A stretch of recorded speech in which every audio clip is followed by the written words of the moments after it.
2 years ago, I was lying in a hospital bed with wires taped to my chest and various parts of my body.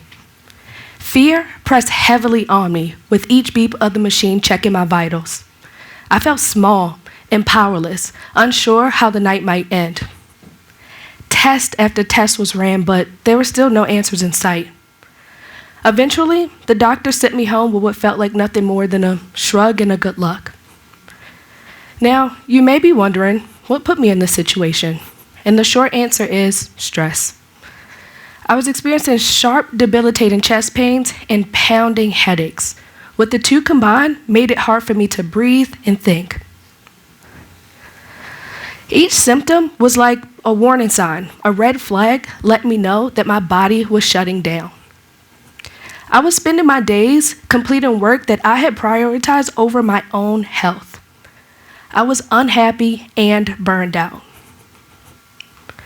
The American Psychological Association defines burnout as the mental, physical, and emotional exhaustion, oftentimes accompanied by decreased motivation, lowered performance, and negative appraisals about yourself and other people, usually due to an extended period of being overextended. How many of you have experienced burnout or know someone who's experienced burnout? Yeah, we can see how much this impacts a lot of people. I saw the double hands, yeah. During my experience with burnout, I noticed I was having a lot of internal shame for two reasons. First was the shame of needing help. As a Black woman, we are oftentimes seen as the pinnacle of strength. The strong Black woman is so resilient, so resourceful, and able to handle it all. While this is a wonderful way to be viewed, there is a silent but heavy pressure to uphold these standards. It's like having the weight of the world on your shoulders, expecting you to have it all together while simultaneously adding more weights. The second source of shame was due to my position as a mental health professional and advocate. I had spent years studying and supporting individuals in various ways. Whether it was in clinical spaces as a therapist, in educational spaces as a professor, or with my friends and family in my personal life. I had talked often and passionately about the importance of taking care of yourself. Being in a position where I had neglected myself so much felt so shameful. Today, I'm addressing that shame head on, shedding light onto a problem that is not unique to me, but to other women that look like me. While women in general are faced with unrealistic pressures and expectations, Black women specifically are faced with intersecting pressures that impact us from the inside out, oftentimes decreasing our experience with happiness and joy. For me, it was a long journey to address my shame and burnout. I started by being honest with myself, labeling my experience, and caring for myself from the ground up. My body and my brain were telling me that we were shutting down, and I finally listened. Several scholars have sought to name the experience that impacts Black women so deeply. In the book, Black Fatigue by Mary Frances Winters, the author posits that continuously facing the effects of adversity, such as racism and sexism, erode someone over time. A unique weathering that impacts us in both big and small ways. In her chapter, Say Her Name, she talks about the various ways that Black women are expected to be strong and not emotional, even in the face of discrimination and maltreatment. So this encouragement to suppress your feelings, even though they are justified. Though not directly connected to one scholar, the strong Black women's syndrome and schema has been talked about since the early 90s. This describes the presentation of Black women who are described to be resilient, avoids displays of weaknesses and vulnerability, is self-sufficient while being in service to other individuals, and again, so strong. This description on the surface sounds powerful, almost otherworldly. It can lead to an intense motivation and drive to achieve even in the face of adversities. However, living up to this expectation can be quite exhausting.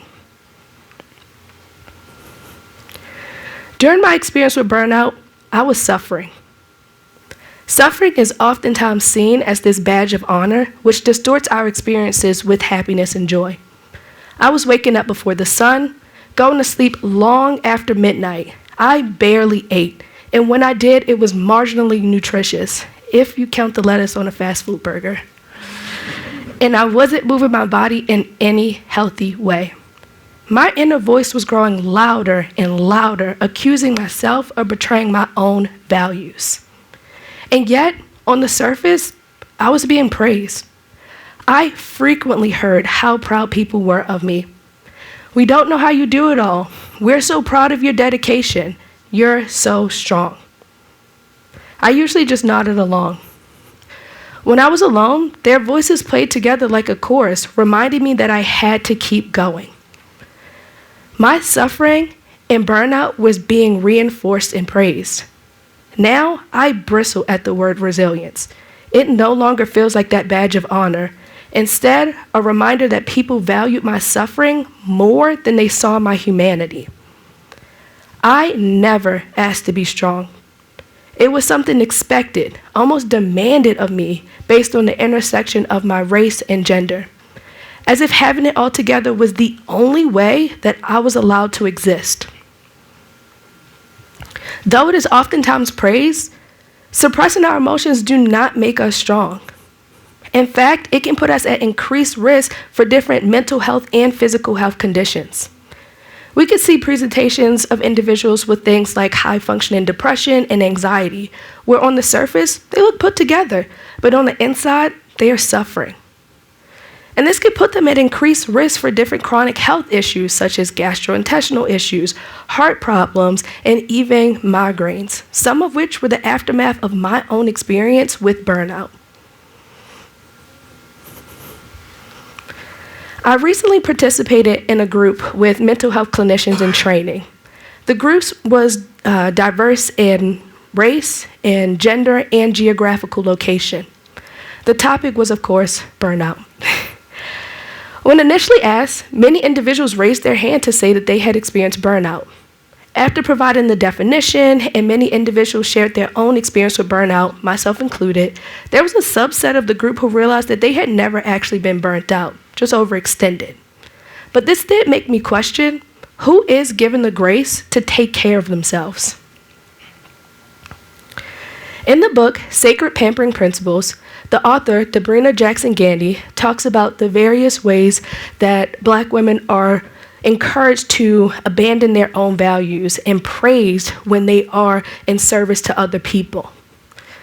They prompt the readers, all of the readers, to question who first taught you to care for yourself and pamper yourself. In my journey to recovery, I realized that the most radical act that I could commit was caring for myself. This felt unnatural, as if I was breaking a rule that I had long lived. I started by resting, even when my work wasn't completed. A little radical, I know. Calling my friends and family to hang out just because. Finally calling my doctor back to address different aches and pains I had been experiencing. And rediscovering the joy of eating that was not rushed or in a fast food drive-thru. This felt awkward, but over time, it became a way of piecing myself back together. One thing that I want Black women to know is this. The most radical thing that you can do for yourself, and by extension, your community, is to care for yourself fully and unapologetically. You do not have to earn rest, you do not have to earn happiness, and you do not have to earn your basic needs. You're not the exception to the rule. You have to care for yourself. Like, have to. It's not a choice. 2 years ago, I was lying in that hospital bed with those wires taped to my chest and various parts of my body, unsure if it will take me into the next day. I don't want any of us, especially Black women, to get to a point where our bodies are literally shutting down to realize that we need to stop. I urge all of you to resist the myth that strength means self-abandonment.